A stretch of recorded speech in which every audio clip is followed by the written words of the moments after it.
With the current global pandemic restricting travel and forcing theme parks to remain closed, things seem pretty bleak for rollercoaster enthusiasts, but they don't have to be. So apart from finding vaguely coaster-related excuses for drinking, here's a few fun things to do to keep this hobby alive and pass the time until lockdown ends and parks reopen. Explore park histories on Google Earth. Theme parks evolve over time, and something that demonstrates this really well is Google Earth's historic photos. Using this button here, you can move back and forth through time to watch parks grow, see old rides, and even see some parks' destruction. It's really quite fascinating.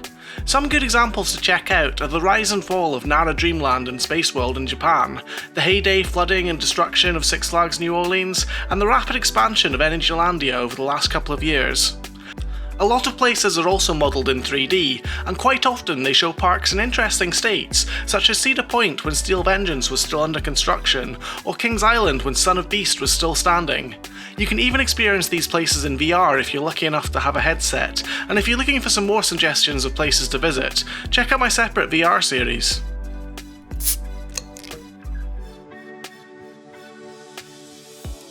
Play old coaster and theme park games. There's a wide variety of coaster and theme park games available now, with modern highlights being Planet Coaster and Parkitect, but there's still some classics that are well worth revisiting. Games in the Rollercoaster Tycoon series will run on just about any computer, or alternatively there's a fantastic mobile port on iOS and Android called Rollercoaster Tycoon Classic that's a mix of the first two games, and plays well even with touch controls. Just make sure to steer clear of the newer dedicated mobile games, as they've gone in a completely different direction from the originals. The classic games still hold up to this day, and thanks to some very talented people, you can even play these games in co-op with friends over the internet, simply by installing the OpenRCT2 client.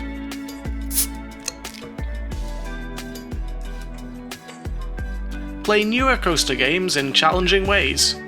The modern-day evolution of the Rollercoaster Tycoon series has to be Planet Coaster, with great colourful graphics, a reasonably accurate physics simulation, and enough bits and pieces of scenery to really let your creativity flow. It's an amazing game. I've played through the career mode and made countless roller coasters and parks, and it's still a game I'll happily boot up and play for hours at a time.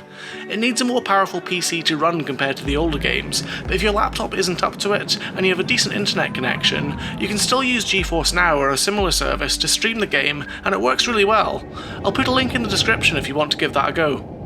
If you already have the game, then why not set yourself some interesting challenges to make it more exciting, such as creating an Alton Towers style park where everything has to be below the tree line, or a park entirely built on a pier that you can light up to look amazing at night with all the reflections. You can even make your own version of existing coasters such as Olympia looping, or come up with new twisted elements that even RMC haven't thought of yet.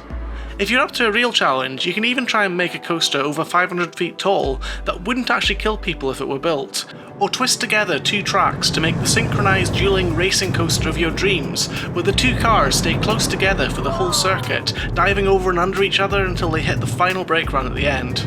Another fun thing to try is making your own fantasy RMC conversions based on an existing wooden or steel coaster, like this reimagining of Vortex at Kings Island. I've made so many different things in this game that there really is no limit to what you can do, and sometimes it's fun to just run with a crazy idea, like making a roller coaster that encircles the whole park, just because you thought Perimeterra would make a really cool name for that ride. Check out coastercoaster.eu and RCDB. If you've never heard of the Coaster Coaster website, you're in for a real treat. This website is a map of the world with nearly every roller coaster marked on it, including alpine coasters. This is an amazing site when you're planning a trip, as you may discover bonus coasters you didn't even know existed, or you could even discover a coaster close to your home. It's also good for getting an impression of the distance between parks and how you can link them up together for a future trip. If you look hard enough, you can find some really weird and obscure stuff, and every coaster is linked up to its page on RCDB, so you can often get photos of these rides. It's a fantastic way to explore the world of coasters, so take a look and see what you can find.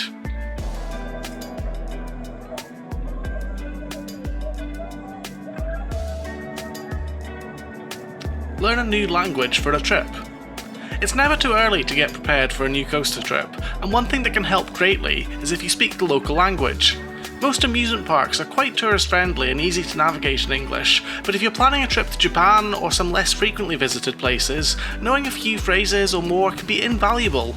With modern apps like Duolingo or other online resources available, there's never really been a better time to start learning a new language. Pay particular attention to the essential phrases you'll need, such as hello, goodbye, and I'd like to sit in the back seat please. If you do decide to learn Japanese, I'll share with you now the phrase that I found most useful, kore o kudasai, which means one of those please. When you combine that with the universal language of pointing and looking like a confused foreigner, that seemed to get me through most situations. Add to that sumimasen, excuse me, and arigato gozaimasu, thank you, and you're pretty much sorted.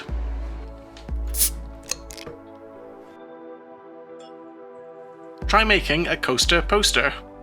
So I made this poster several years ago, and as such, it started to fade a bit, but why not consider making one of your own? If you're like me, then you've taken loads of photos when you visited parks, and a great way to show them off is to make a giant poster like this and have it printed. There are many times I've glanced up at one of the photos on here and thought back to my visit to the park and smiled as I remembered it, and it's times like these that having things around you to remind you of happier times is something really useful. Try making a papercraft roller coaster. So I only recently discovered this, which is why it isn't finished yet, but you can download and print out a papercraft roller coaster that you can build yourself. Mine is still a work in progress, as you can see, and still a bit rough around the edges, but so far it's been good fun to build, and a lot cheaper than buying a Lego roller coaster. Check out the link in the description to download it for yourself. Try playing Parkitect. Parkitect is a modern roller coaster game with a bit of a retro style and a much greater focus on management and theme park design than roller coaster creation. It still is a robust roller coaster editor, but it's a bit more restrictive in how you can twist and bend the track when compared to the likes of Planet Coaster. It does however have a much better business simulation that adds a lot to the gameplay. You have to plan the logistics in the park to make sure that shops keep supplied with stock and then hide these backstage areas so guests don't complain about how they look. Often you'll end up building huge underground supply chains to keep the park running smoothly and then carefully placing scenery to hide the ugly bits above the ground.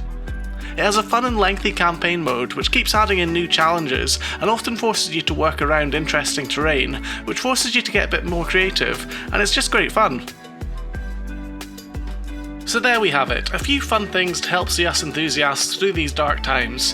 If you have any more suggestions, let me know in the comments, and if you're still looking for more coaster related entertainment, why not check out some of the other videos on my channel. For now, I've been Rollercoaster David, thanks so much for watching, and I'll see you again in another video very soon.